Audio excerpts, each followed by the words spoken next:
Bonjour, c'est Amandine pour être essentiellement bien. Alors aujourd'hui je vous fais une vidéo sur le syndrome des ovaires polykystiques et la fertilité ou l'infertilité qu'il peut y avoir avec ce syndrome.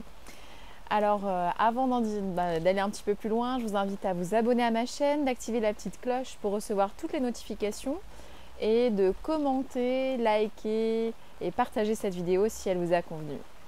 Alors, je prends mes petites notes en même temps parce que c'est un syndrome qui est un petit peu compliqué, le syndrome des ovaires polykystiques. En tout cas, aujourd'hui, je vous en parle parce que j'ai été diagnostiquée ayant les syndromes des ovaires polykystiques il y a plus de 5 ans.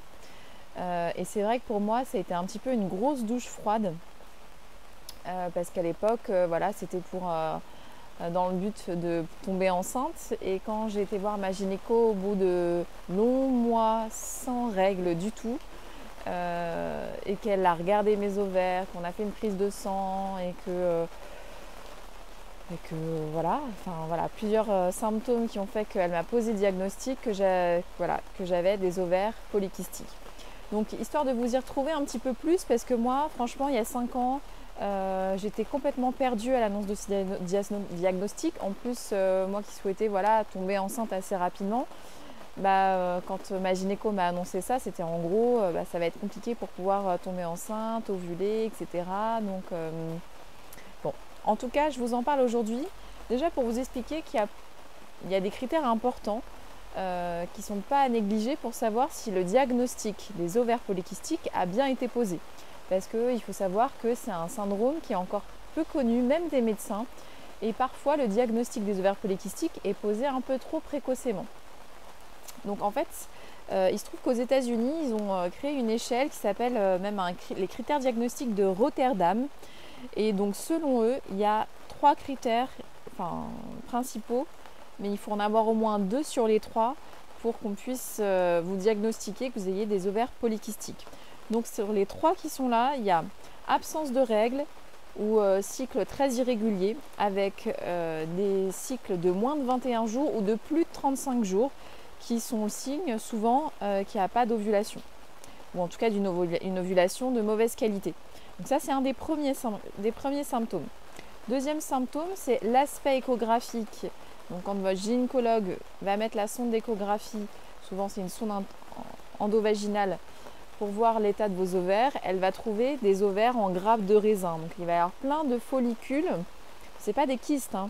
Il faut savoir que les ovaires polykystiques, c'est pas parce qu'on dit le mot kyste qu'il y a des kystes, mais en fait c'est parce qu'il y a présence de beaucoup de follicules qui ont voulu, qui ont tenté d'ovuler, mais qui n'ont pas réussi. Donc c'est des échecs d'ovulation. Et donc en fonction des ovaires, donc il faut au moins un des 2 ovaires avec ces présences de follicules en grappe de raisin. Et il y a un nombre assez particulier, alors je crois que c'est plus de 12 follicules de 2 à 9 mm présents sur au moins un des ovaires. Donc ça, c'est le deuxième symptôme. Et le troisième, il faut qu'il y ait une prise de sang avec des dosages hormonaux qui sont perturbés. Donc si vous avez au moins 2 de ces 3 critères, le diagnostic ovaire polykystique est posé. Donc si jamais vous n'avez pas les 2 critères sur 3, n'hésitez pas à retourner voir votre gynécologue ou revoir un autre médecin pour avoir un deuxième avis.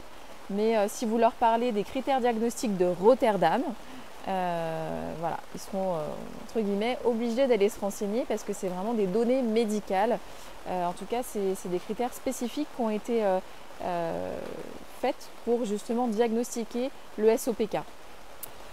Ensuite, il faut savoir qu'en fonction des femmes, le syndrome des ovaires polykystiques est plus ou moins présent à différentes échelles et différents symptômes. Donc le symptôme le plus important qu'on va retrouver après mise à part les 3 qui permettent le diagnostic, c'est en fait cette déficience hormonale, ou en tout cas ce dérèglement hormonal qui va faire qu'il y a une présence d'hormones androgènes, donc plutôt hormones dites mâles, qui vont être présentes en trop grande quantité. Du coup, ça va déséquilibrer le reste des hormones. Donc, qu'est-ce qu'il va y avoir? De l'hirsutisme, donc ça veut dire une pilosité importante à des endroits que normalement les femmes n'en ont pas, comme le visage, le cou, la poitrine, le ventre, en dehors des zones habituelles où on peut trouver des poils. Et des poils très noirs ou épais. Ensuite, il peut y avoir de l'acné. Donc ça, c'est un des symptômes, on va dire, avec la pilosité importante. L'acné, ça va être aussi un des symptômes les plus importants, en tout cas qui va gêner le plus les femmes. Et aussi l'alopécie, donc c'est la perte des cheveux. Et tout ça, c'est vraiment créé par ce déséquilibre hormonal qui va chambouler complètement les hormones. Parce qu'il faut savoir que les hormones, à différents niveaux du corps, communiquent et font qu'ensemble, ça crée un réel équilibre.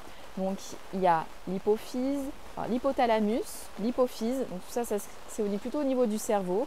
Ensuite, vous avez différentes glandes comme la thyroïde et d'autres, les surrénales, et après les glandes sexuelles, donc les ovaires pour les femmes.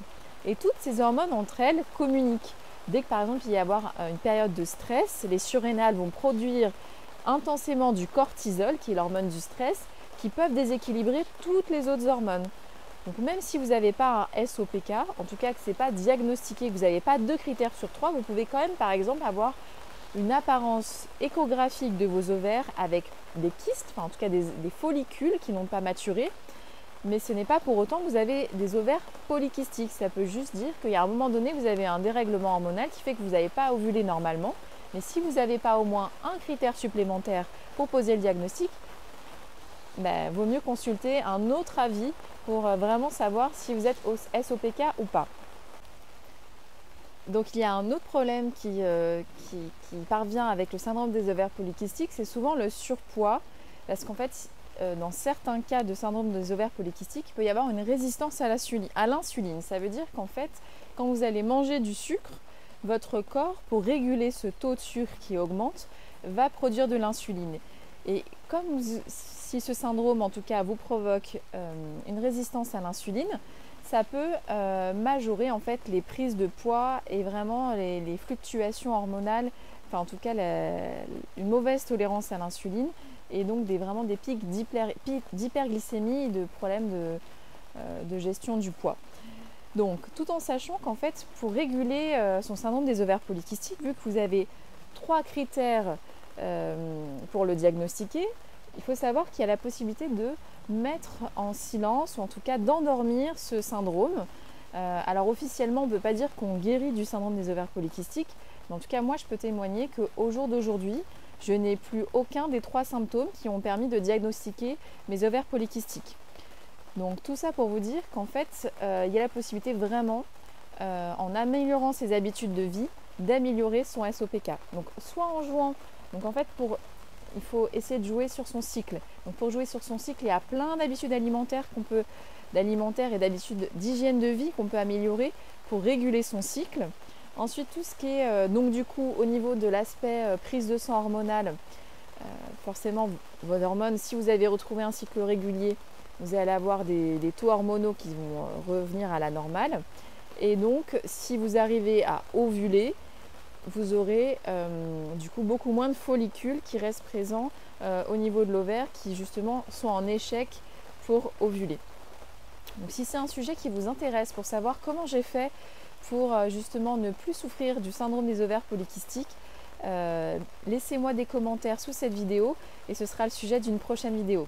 Voilà, j'espère que cette vidéo vous aura été utile au moins pour savoir si vous êtes réellement atteint du syndrome des ovaires polykystiques et si c'est le cas, sachez qu'il existe des solutions pour améliorer les choses et faire que ce syndrome ne vous gâche pas la vie.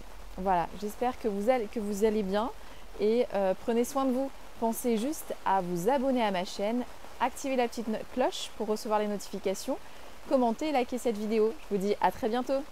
Ciao!